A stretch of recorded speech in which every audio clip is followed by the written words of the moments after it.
5:30 ହେଇଥିଲା। ମୁଁ ଶୋଇଥିଲି। ତାପରେ ମୁଁ ଆମ ବାରି କବାଟ ଖୋଲିଲି।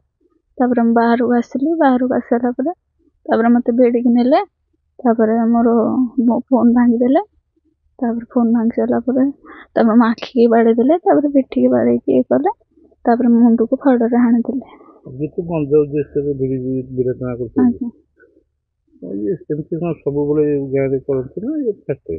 ନା ଗାଁରେ ମାନେ ବହୁତ ଏମିତି ସିଏ ମୋର ବଡ଼ ବାପା ପୁଅ ହେବେ। ଦେଖନ୍ତୁ ଯଦି କହିବା ପାଠ କୋଉଥିରେ ପଢୁଛ, କଣ ସବୁ ଅସୁବିଧା ହଉଛି?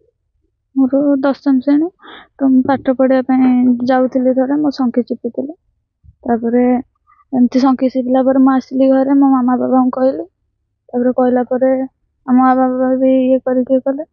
ତାପରେ ସେଠୁ ମୋ ଜୀବନ ପ୍ରତି ବହୁତ ବିପଦ ଅଛି। ମୁଁ ପାଠ ହିଁ ପଢି ପାରୁନି।